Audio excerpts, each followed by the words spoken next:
The spring of 212 BC brought no thaw to the terror gripping the Roman Republic. In the south, the unthinkable had happened. The great jewel of Magna Graecia, Tarentum, had fallen to Hannibal.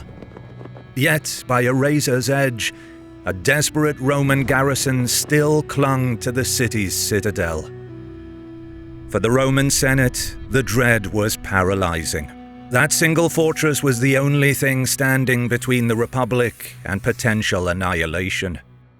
If the starving garrison broke, Tarentum's massive deep-water harbour would open and bring a tidal wave of fresh Carthaginian veterans from Africa and the terrifying phalanxes of King Philip V of Macedon. Rome was barely surviving a war of attrition. A fully reinforced Hannibal was a nightmare the Republic could not withstand. But for Hannibal, the incomplete victory at Tarentum was agonizing. He held the city streets, but without the harbour, his strategic grand design was paralyzed. He remained dangerously isolated, his irreplaceable army slowly bleeding out. The clock was ticking.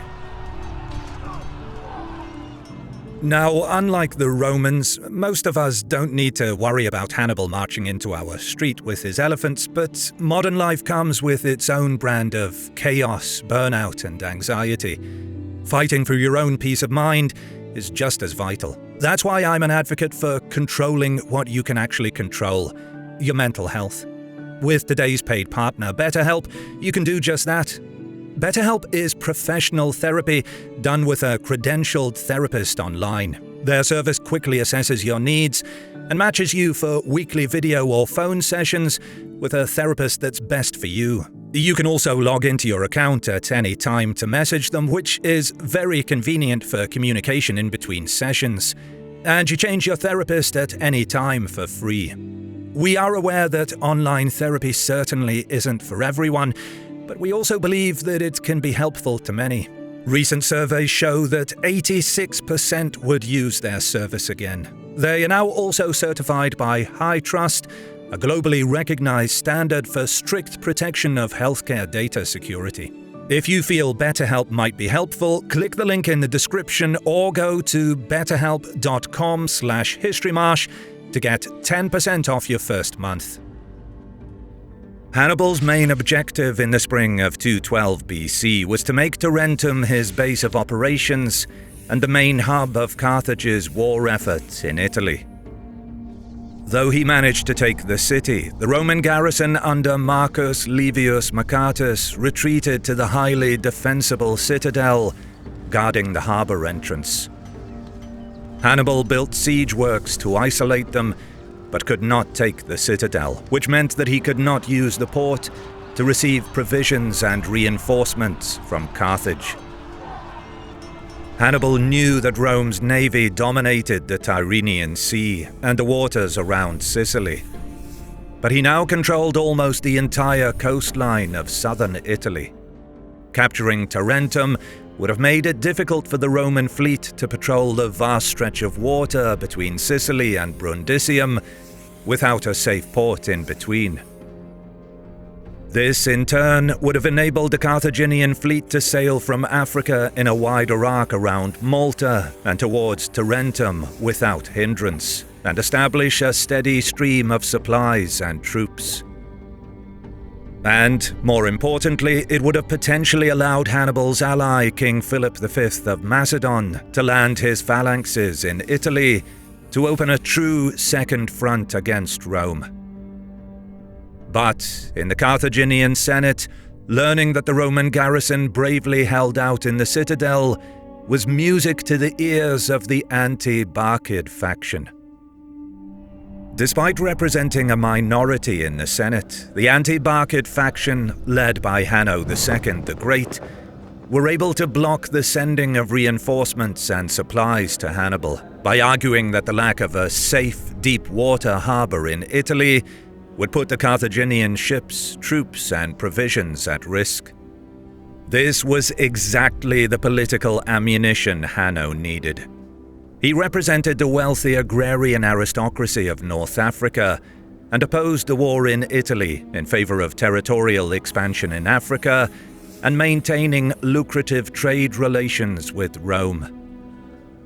The pro-Barcid faction, despite holding the political mandate with the support of the Carthaginian Popular Assembly and a coalition of mercantile elites, needed a deep water port firmly under Hannibal's control to win the argument against Hanno in the Senate. Tarentum was that perfect port. For now, Hannibal was on his own. The fall of Tarentum was a massive strategic blow for Rome. The garrison in the citadel stood firm, but how long could they hold out? If the citadel fell, Hannibal would gain a major logistical hub that could turn the war irreversibly into Carthage's favor. The Roman Senate went on the offensive. Consuls Quintus Fulvius Flaccus and Appius Claudius Pulcher were tasked with subduing Campania, specifically the defected city of Capua. Marcus Claudius Marcellus was still in Sicily, his command extended due to the siege of Syracuse. Fearing Macedon reinforcements should Tarentum fall, Rome sent Praetor Marcus Valerius Livinus to open diplomatic channels with the Aetolian League. His task was to form an alliance aimed at pinning down Philip in Greece. By late spring, consuls Flaccus and Appius marched into Campania and began requisitioning grain to build massive supply depots in preparation for a long siege of Capua. With multiple Roman consular armies closing in, the Capuans lacked the grain required to survive a long siege and sent a desperate plea to Hannibal for provisions. Hannibal, busy operating in southern Italy, dispatched his trusted lieutenant and nephew Hanno to gather supplies and deliver them to Capua before the Romans could fully encircle the city. Hanno marched his army north from Bruttium, successfully evading Roman patrols, and arrived near Beneventum. Hanno established a highly defensible fortified camp on a steep hill outside of Beneventum. He instructed the Capuans to send wagons and beasts of burden to his camp so the supplies could be transported back to their city. Meanwhile, Hanno spent several days stripping the surrounding countryside of grain and gathering provisions from local Samnite tribes allied with Carthage. However, the Capuans were disorganized and incredibly slow to act, sending only a fraction of the required wagons. This fatal delay gave Roman loyalists in the area time to send word to the Roman consul Flaccus, who was stationed nearby. Hanno chose wise to set his camp on a steep, highly defensible hill. However, his primary mission was not to fight a pitched battle, but to gather immense amounts of grain for a starving Capua. To do this, he had to strip the surrounding countryside bare. This meant that his army could not sit safely inside the fort. The vast majority of Hanno's battle-hardened Carthaginian soldiers were scattered miles away across the countryside gathering food, leaving the camp severely under-defended by a skeleton crew. Supplies flowed in quickly. Local Samnite tribes allied to Hannibal sent all the grain they could, and the Roman-allied countryside was plundered. The Capuans, however, were sluggish and disorganized. Their failure to arrive on time forced Hanno to remain stationary in his camp much longer than he had anticipated. Any commander worth his salt knows that lingering in enemy territory in one place is incredibly dangerous, as it gives the enemy time to locate you and mobilize. When the Capuans finally did arrive, it created a massive logistical nightmare. Most of Hanno's troops were rotating on foraging missions far from the camp. So this sudden influx of thousands of untrained civilians, farmers and drivers, mixed with panicking pack animals, oxen and hundreds of wooden carts, turned a well-ordered military fort into a crowded, chaotic bazaar. The gates were likely obstructed by carts. The defensive perimeters were cluttered. The defenders were distracted, trying to organize the convoy. Worse, Beneventum was a Latin colony and fiercely loyal to Rome. By setting up camp near the city, Hanno was operating in a heavily populated area filled with Roman sympathizers. The locals were well aware of Hanno's presence, the scattered foragers, and the arrival of the massive, clumsy Capuan convoy. They easily smuggled this intelligence out to Flaccus. By now, the Roman consul was not far from Beneventum. The defining factor was his decisive action. Upon receiving the intelligence from the locals of Beneventum, Flaccus did not wait for his co-consul or march at a standard pace. He ordered his men to leave all their heavy baggage behind to increase their speed, and executed a grueling night march. Arriving precisely at the break of dawn, Flaccus achieved total tactical surprise. He struck the camp without delay when it was at its most disorganized, packed with Capuan civilians, and before Hanno had any time to recall his scattered foragers from the countryside. But Hanno had positioned his camp on a steep, elevated hill, ringed by heavy wooden palisades and a trench. To reach the defenders, the highly armored Roman legionaries had to charge uphill over broken, steep ground.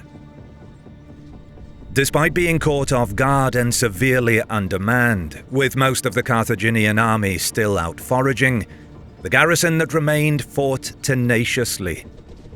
They rained down javelins, stones, and arrows from the ramparts. The steep incline meant the Romans could barely throw their own pila with any force, let alone lock shields to break down the walls.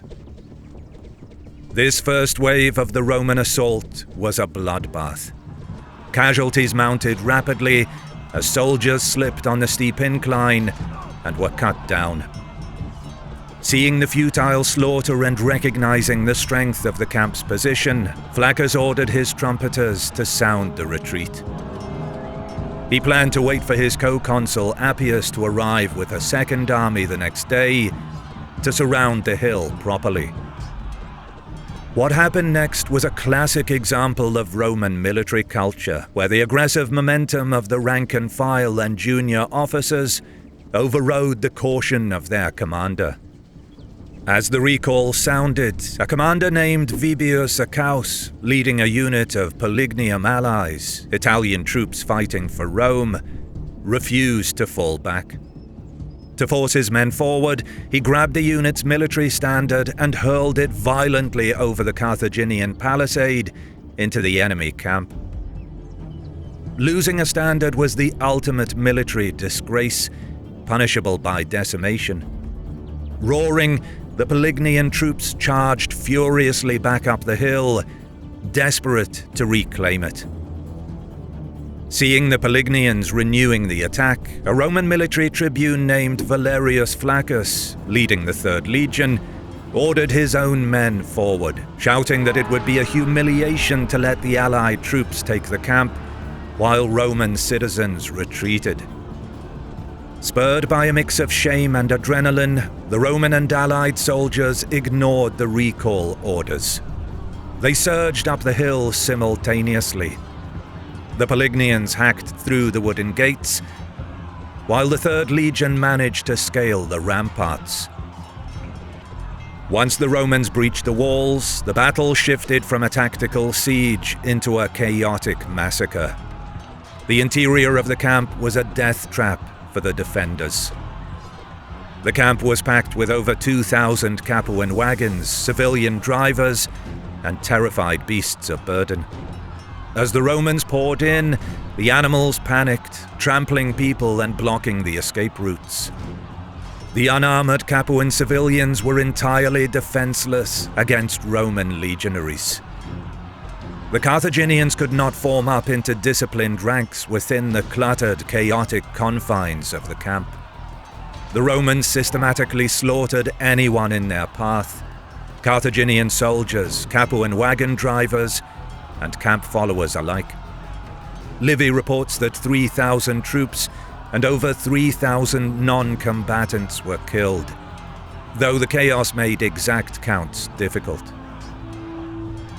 Hanno was miles away with his foraging parties when he received word that the camp had fallen. Realizing his supply base, his wagons, and a chunk of his army were destroyed, he made no attempt to counterattack. He immediately gathered his remaining foragers and marched south towards Bruttium, abandoning Capua to its fate. The Romans captured the camp intact, along with a staggering amount of loot.